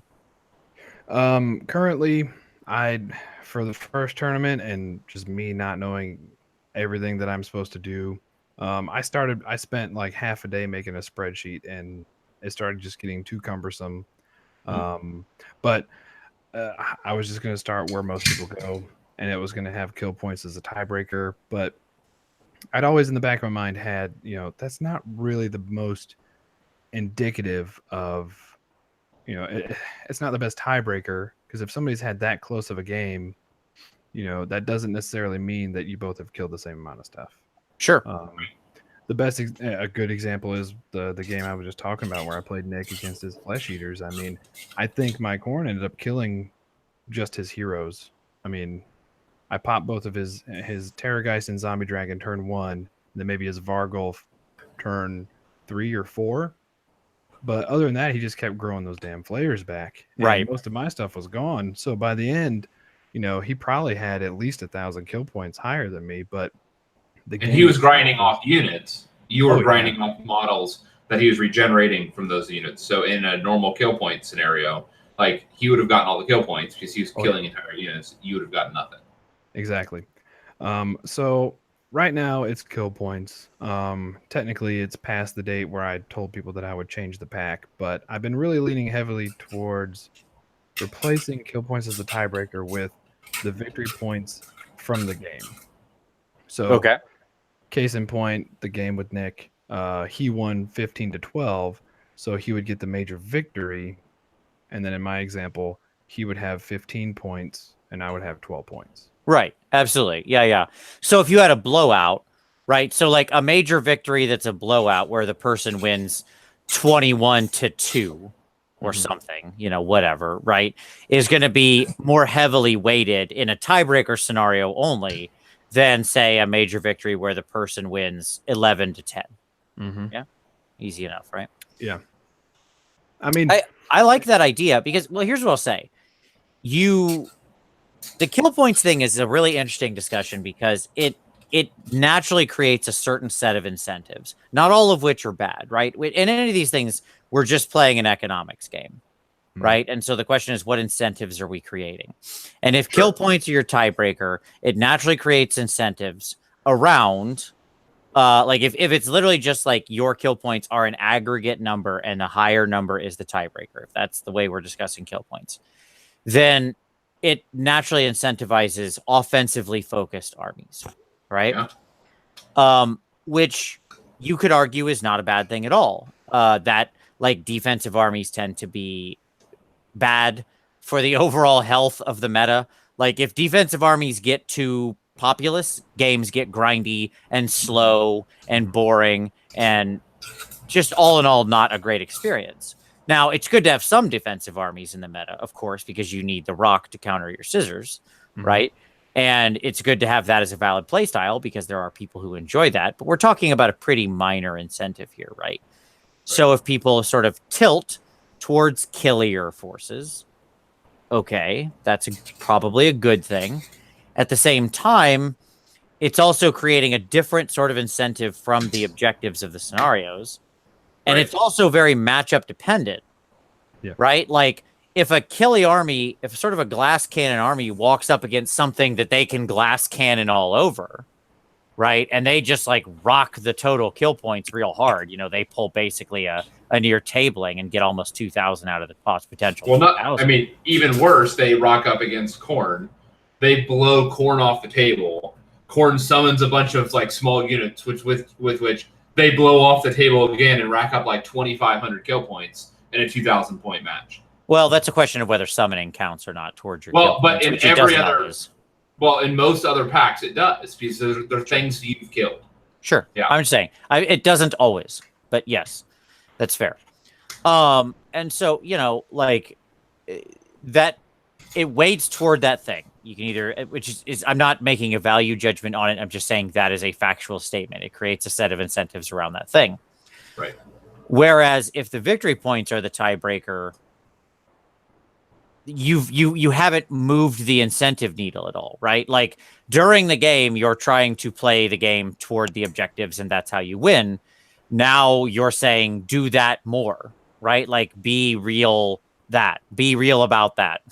Be super about the scenario, right? So whether you're trying to offensively win or defensively win, which, whatever, you're just trying to do that more. It kind of keeps the incentives aligned, doesn't move stuff around, and theoretically both armies bringing both O and D to the table can sort of participate in that equally, right? And it's probably less matchup dependent.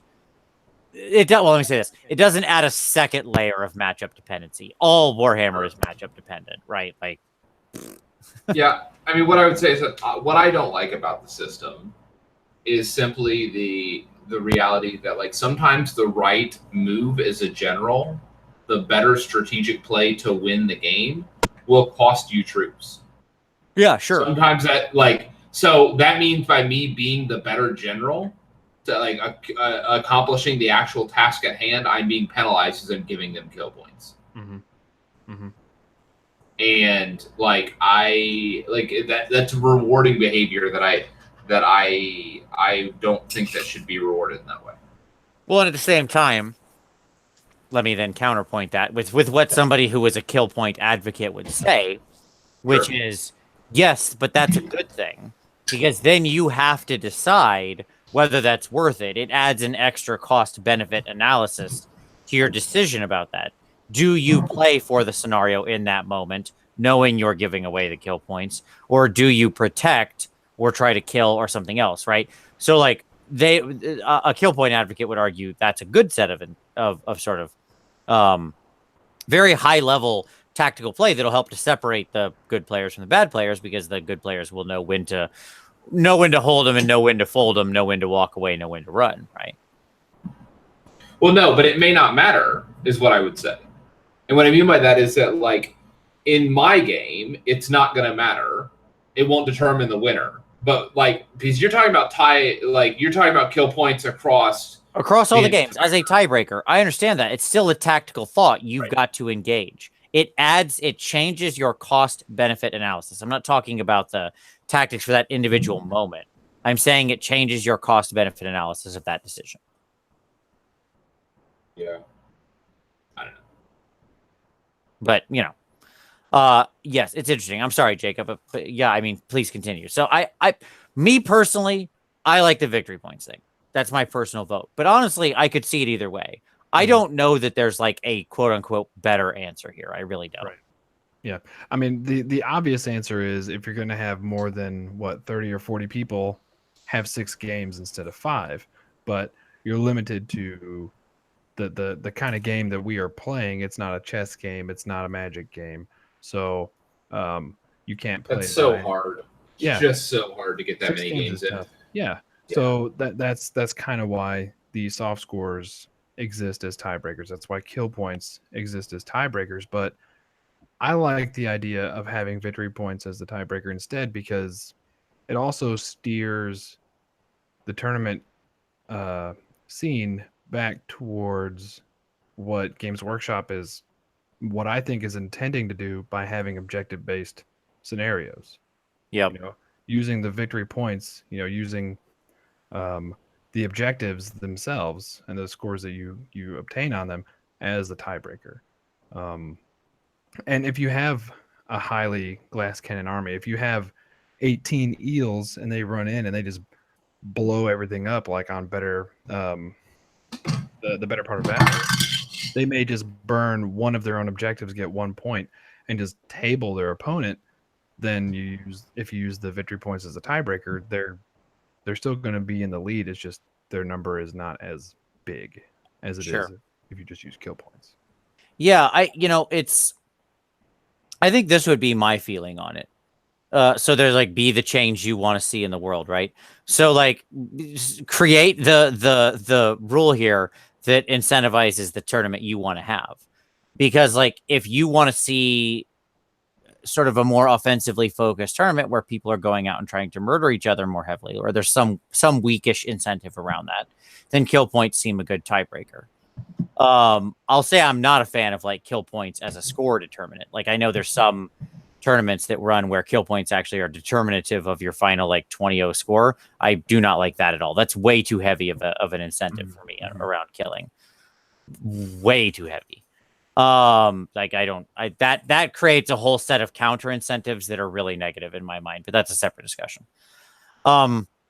If you want people to really heed the scenarios and be like, this is an objective play game, and that's where we go, then the victory points can be a good way to go. Haywo made a point that it is layering on top of the strength of schedule issue, right? Like if you have a weaker opponent where you can sort of roundhouse kick them and go 21-2, like that's going to very heavily weight in your favor, which I think is true, but okay. You know, I don't know that that's a bad thing or not. I think it's a layering of strength of schedules value, right? If you want to see, like, if you want to say sports are the thing I care about the most, like I want good games, I want friendly people, that's what it is. Well, then best sports votes, that kind of a soft score. I think that's a pretty good tiebreaker, right? Because that says I care about the community, so like best sports votes are my tiebreaker, right? Because the person who is at the top on points and got the most best sports votes, the person who can kick people's teeth in and have the opponent smile at them the whole time they're doing it, is a pretty great exemplar of the game, of the hobby, right? Yeah. So I can see arguments for, you know, for all of that, frankly. There you go. Yeah. I think as long as you as the TO are consciously aware of the incentive structures you're creating, right? I think that you like set it accordingly, right? Don't be thoughtless about this would be my advice. Like do the thing that you're that make the tournament you want to see, you know, or make the tournament you want to play in. Yeah. Which is frustrating because I really want to play in my tournament. And I right now I have this internal struggle of I only play in 2 tournaments a year. So if we have an odd number of people, am I going to jump in and just be the ringer?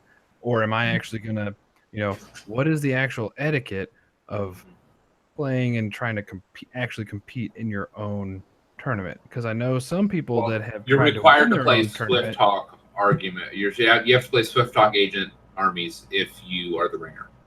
Like that's the requirement. Nonsense. You get David to bring up his Bretonians. That's what you play. Well, old school pointed Bretonians. Some of his own tournaments early on, though. Some of his own tennis mans. So what is the etiquette? If I want to win some damn games here, so am I going to bring my gnarl root, Everblaze Comet list and try to actually get best order in my own tournament, or am I going to bring a corn list and have fun with a lot of the guys whoever's playing at the bottom tables? So, but that's neither here nor there. I mean, if we have an odd number of people, I mean, it depends on how I feel on the day. Sure. But I might just be the ringer if I have to jump in, just to make sure that other people have good games. I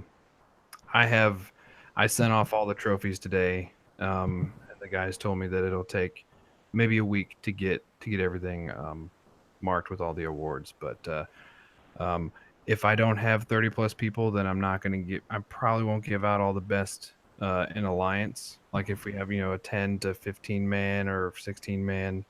But if we're at 30, then I'm going to do all 8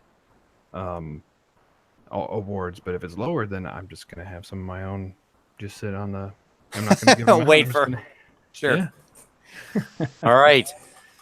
Well, there we go. That's good discussion. Like I said, Huntsville, Alabama. You want to go through the dates again? Give us the full rundown. Yeah, it's October 6th and 7th. It's the first weekend in October. It's down in Huntsville. If you can make it down to Nashville, just check your brain out for 2 more hours and you're down in Huntsville. It's not as far as it sounds. It sounds a lot farther.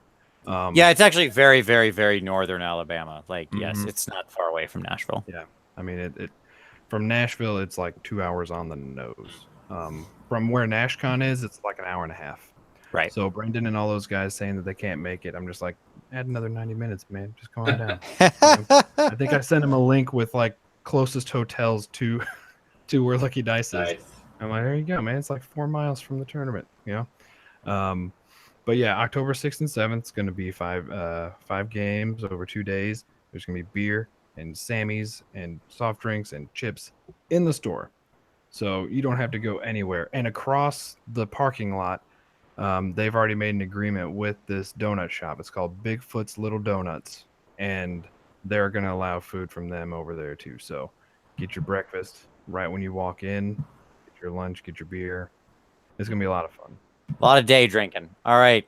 That sounds awesome, man. And it is the thing. I hope it goes great. And I will very much endeavor to get it on the schedule for next year because it sounds like it's going to be a fantastic time with an awesome group of people. So all the best to all of you out there watching. Go join up. Links are down below. There we go. All right. Well, Jacob, it's awesome. Thank you, sir. Very much appreciate having you come on the show. It's been a great time. No problem. Not a problem at all, man. I thank you for letting me come on. I'm really glad to just chat with you guys. You guys are some of the guys that I want to see more than once or twice a year. So, hey, I'll take this any day of the week. And I wish I could see Tom less, but other than that, I completely agree. You more, Tom less. There you go. He gets me like every day. Every day. It's too much, frankly. But you know what I don't get sick of? All of you out there watching. Thank you very much for watching, everybody. Certainly appreciate it. And as always, we'll see you next Wednesday.